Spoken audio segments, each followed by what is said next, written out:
Citoyen TV, la chaîne de l'Afrique digne et de sa diaspora. Commençons tout de suite avec la Côte d'Ivoire. Le panel reçoit les ex-détenus ce samedi 5 février 2016 à 18 h à Nyangou.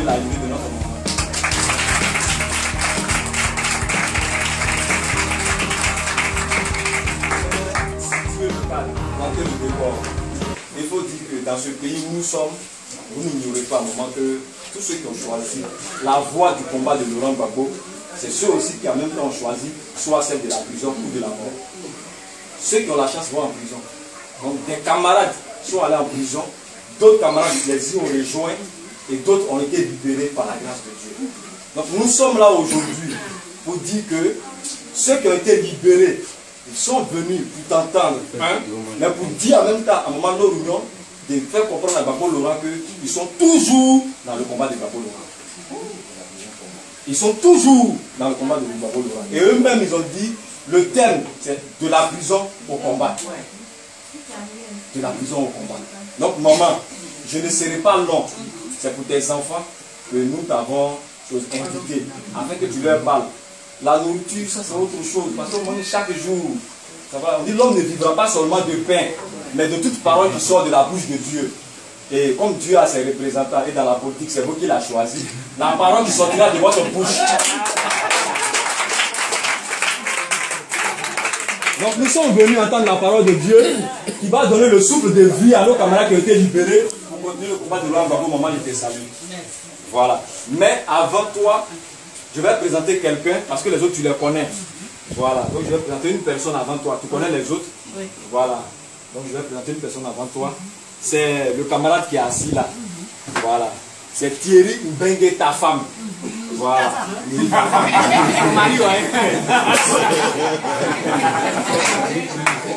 Thierry Mbengue, ta femme, c'est un opposant camerounais.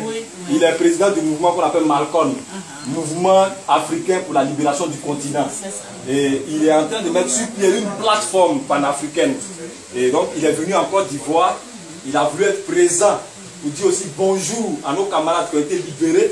Mais surtout quand il a su que tu devais être là, il dit il faut que je sois là. Parce qu'ils entendent parler aussi de toi, de ta mobilisation, tout ça. Mais jamais ils n'ont eu le contact physique. Voilà, donc aujourd'hui c'est pour eux le contact physique. Donc,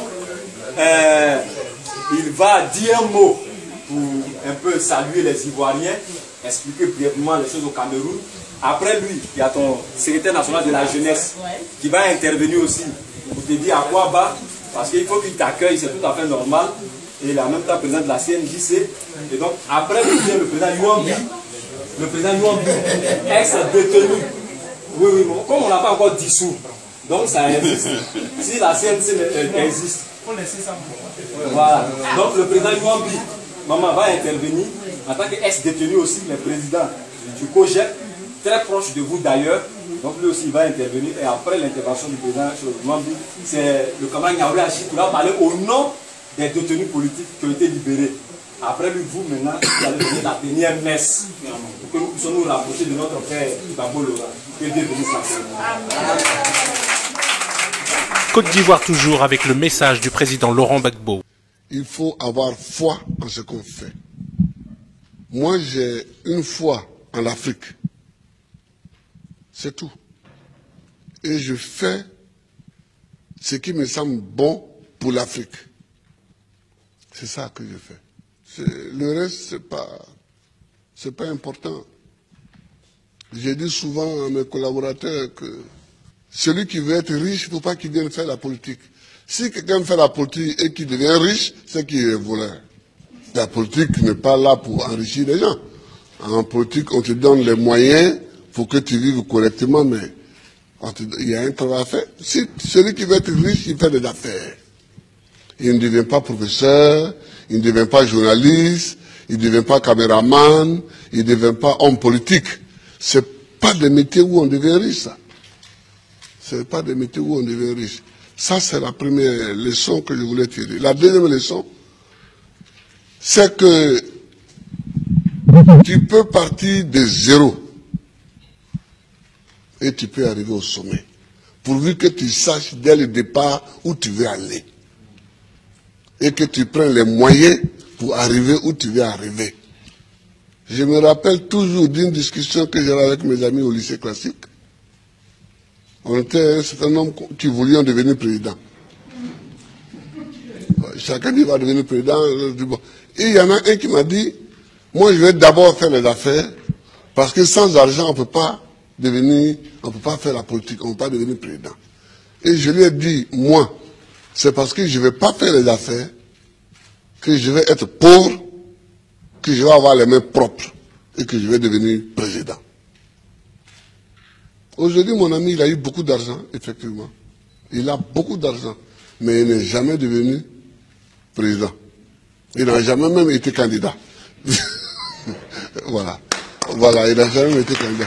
C'est-à-dire qu'il faut savoir ce que tu veux longtemps à l'avance. C'est-à-dire qu'il ne faut pas découvrir les situations de façon opportuniste. Il faut savoir ce que tu veux être, ce que tu veux faire. Et tu te traces ta ligne de conduite. Donc tout ce que tu fais dans la vie, moi j'ai fait histoire pour devenir président. Sinon, la bourse qu'on m'a donnée pour aller en France, c'était pour faire professeur de latin et grec. Quand j'ai commencé vraiment à militer, je me suis rendu compte qu'il me manquait l'histoire de l'Afrique pour poursuivre ma route. J'ai changé. J'ai changé. Et j'ai fait histoire parce que c'est ça qui me manquait pour connaître d'où on vient et où on peut aller en connaissant d'où on vient. Je vois des gens qui découvrent qu'il y a un fauteuil à côté, ils peuvent s'asseoir dessus. On ne s'assoit pas dessus comme ça. Le fauteuil, il est à côté, il semble vide, mais il a un propriétaire.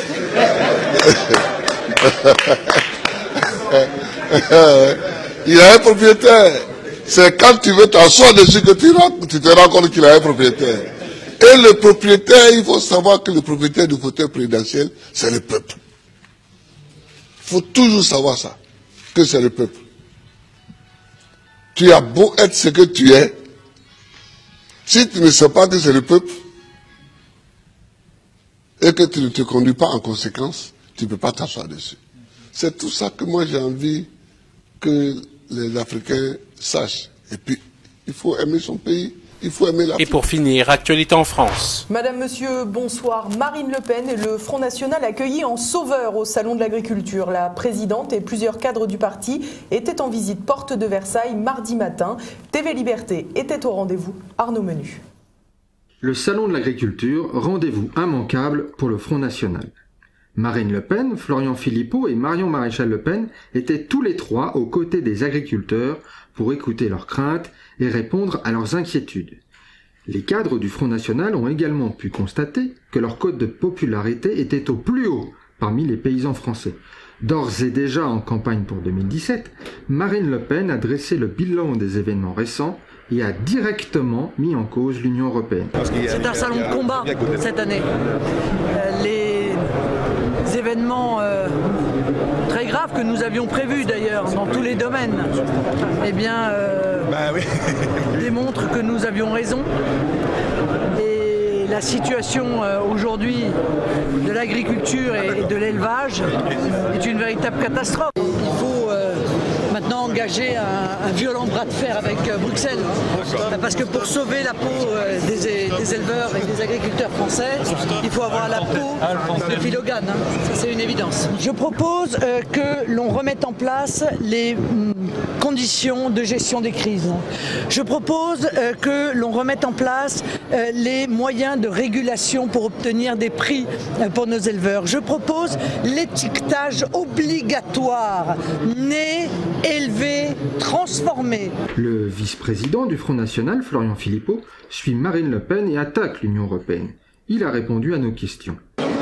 Oui, c'est vrai, la Commission a refusé que des supermarchés puissent acheter plus cher la viande française. Le problème, c'est la Commission européenne. Alors, je pense que le discours qu'on nous tient depuis 30 ans, il faut une autre Europe, l'Europe va changer, elle va s'améliorer. Je crois que plus personne, notamment plus un paysan, n'y croit. Ce qu'il faut maintenant, c'est retrouver notre souveraineté nationale, notre souveraineté agricole, et aider directement nos paysans, leur permettre de vivre de leur boulot. C'est tout ce qu'ils demandent. Ils ne demandent pas à être subventionnés, de vivre de subventions qui d'ailleurs sont de plus en plus maigres. Ils demandent à vivre de leur travail, ce qui est quand même pas indécent, ce qui est normal. Et donc de garantir des prix, de faire en sorte qu'on puisse arrêter par exemple d'ouvrir des accords de libre-échange comme on va le faire avec les États-Unis, avec la Nouvelle-Zélande, l'Australie. Voilà, c'est un vrai problème européen. Le discours anti-Union européenne porté par le Front National semble convaincre les agriculteurs. Ces derniers s'estiment en effet lésés par Bruxelles. Pour eux, ils sont victimes d'une concurrence déloyale entraînant une inexorable baisse du prix du lait. Est-ce que vous arrivez à vivre de votre activité ? Non, on va pas dire qu'on arrive à vivre tout de suite, c'est pas possible. Il nous manque 3-4 centimes du litre de lait.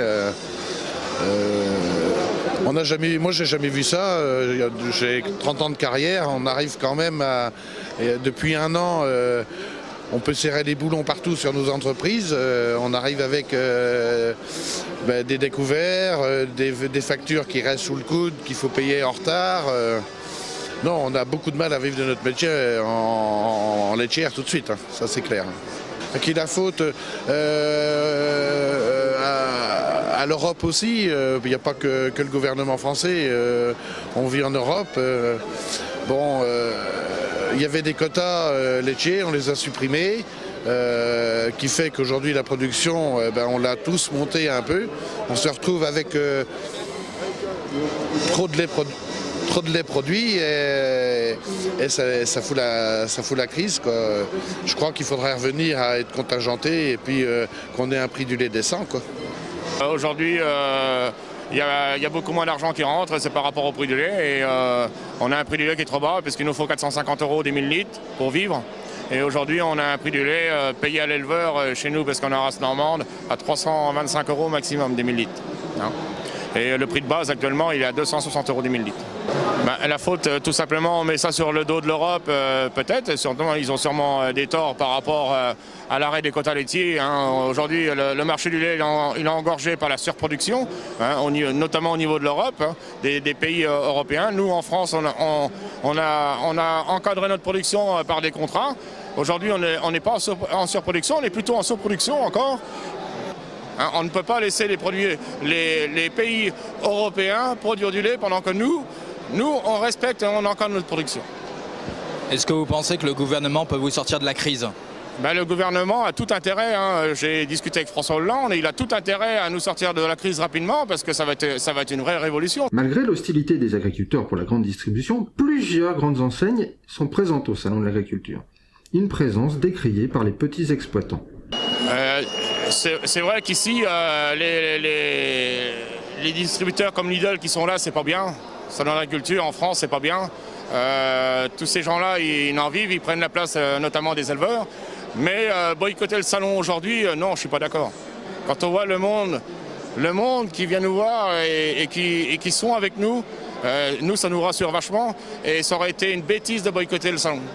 Type Charal, toutes les grandes marques, ça nous dérange, quoi. Alors on n'est pas des gens, les agriculteurs, on est quand même des gens civilisés. On nous dit faut les foutre dehors, faut tout casser. Mais bon, je pense que c'est pas à nous de le faire, quoi. Je pense que les gens qui les laissent rentrer ici, il faut qu'ils en prennent leurs responsabilités.